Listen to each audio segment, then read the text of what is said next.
Remember, there was the thing last year, are the Niners going to trade for him? I remember that story like last October when he was on the Colts. Yeah, and he wasn't necessarily Wally pipped just because Jonathan Taylor would start over just about anybody, but had kind of been phased out. Now, he was coming off a major injury in 2020, tore his Achilles. One thing, if Marlon Mack immediately jumps Ty Davis Price, like, I'm sorry, guy, that'd be back-to-back years drafting a guy on the second day at running back that can't play. I mean, we talk a lot of shit about people that draft first-round running backs. If you're going to take guys on the second day, like, one of the two of them better be able to play pretty immediately. Like, look around the league. It shouldn't be that difficult. Like, that'd be a little bit of a problem. I watched Ty Davis Price run for 700 yards against Florida, play Alabama for years. Like, what are we doing? Like, this guy... This is where is Kyle, does he like, well, he just doesn't know all the plays, or, he's just not in his playbook enough. He's not taking notes. Is that what we're getting mad about? Or is it like specific football things? Because if it's specific football things, like, he doesn't hit the hole the right way. Okay. But if it's Ayuki, like, I'm sorry. I have a hard time with that. And I know I'm not acting like I'm better than Kyle at his job, but it does feel like Kyle can get in his feelings really quick with guys. We have on offense about specific detail stuff. Yeah, I mean, my issue would just be more big picture. Like, did you miss on back-to-back third-round running backs? Because ultimately, if the guy's good enough, Kyle will. I mean, like, you'll have to put him on the field because you need running. Like, they would prefer for him to just be good enough and not have to sign Marlon Mack and put Marlon Mack on the active roster week 2. Well, you could argue they would have had to sign some running back to practice squad with a major injury to a running back. Right. Yeah, you absolutely could argue that. And that maybe we'll see what happens here. But Marlon Mack coming off an Achilles, like, this offense isn't asking anybody to dance around. It's like, Marlon, I know you're not the same guy from 2 years, 2019, because he got hurt in 2020, right?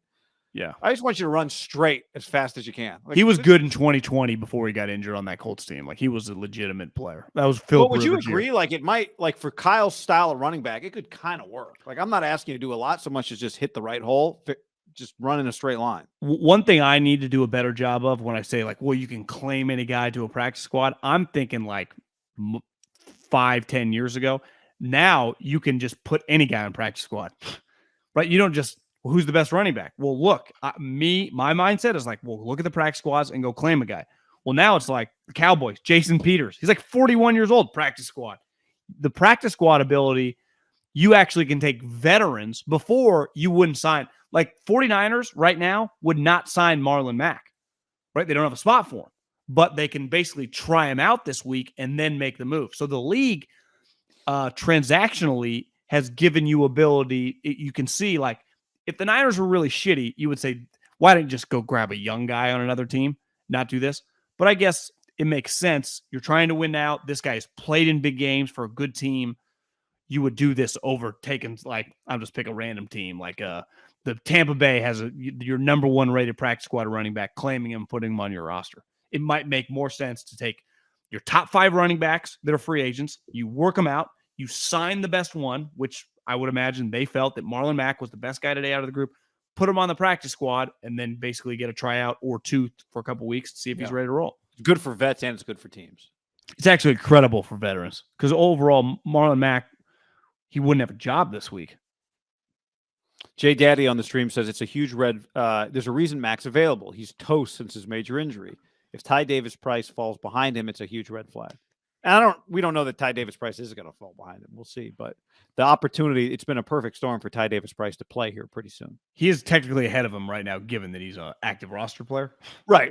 I mean, we're coming up with a hypothetical here, but it's just ultimately it's a perfect storm for Ty Davis Price to be on the field. To me, what would be interesting, and I would imagine there are a lot of guys like this around the league, right, on different teams.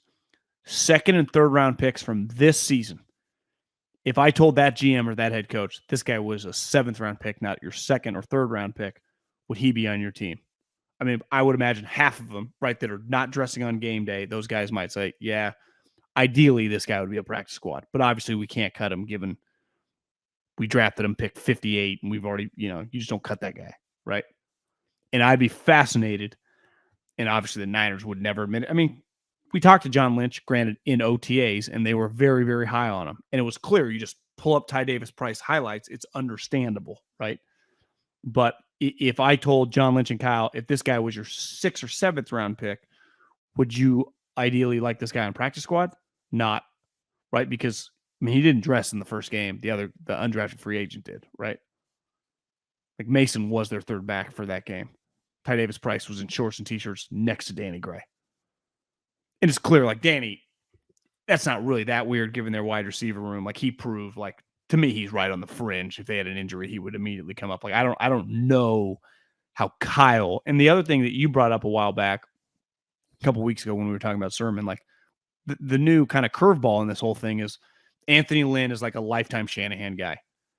I mean, they had a pretty crazy smooth transition from Bobby Turner, who's like feels like a it could be Bobby Shanahan Turner, could be his name. He's been with the Shanahan family for 30 years, to go to a guy that feels like a complete Shanahan guy, and who knows his influence on this operation, right? Does he have a big influence? Because he also kind of, not just a running back coach, but has been a head coach. I would imagine he's evaluating the person probably means a lot. It feels like Anthony Lynn, one thing you'd say about him watching that Hard Knocks, pretty high level, like pretty character, means a lot to him. Like he's not a big fuck around guy. Mm. So now you got Anthony Lynn and Kyle, like, Anthony, was the same guy that said start Tyrod Taylor. Yeah. I mean, as a head coach, GT says, did you ever watch his Charger teams operationally? Yes, it was a mess. But that's different than being a position coach. I'm talking about individual humans, though, like dealing with I'm not talking about using timeouts. I'm saying that I would imagine he's got some juice. Remember, like when Gruden put his staff together, it was like position coaches just draft, like who do you want, Tom? I want this guy. Take him. And that's, that'll be interesting how this all plays out. And that's how it works sometimes. Oh, Tom Cable. I got you. In the season, with like who's up, who's down, who's playing. It's harder for the GM unless you have like big time juice like Howie. I would say Jason Light now, Mickey Loomis. There's a short list. Who Kyle and his coaching staff wants to dress. Like John Lynch is not forcing dress the guys. Like this is Kyle's show. In terms of who dresses and who doesn't. Which I think it should be the coach's show. I do too, but we're already asking questions week 1.5. Yeah, well, we'll see. I mean, doesn't mean they're always right. No, we'll see what happens. Let's see if Ty Davis Price is active this week. It would make sense for him to be on the to be dressed. Sorry, not active, dressed. Yeah.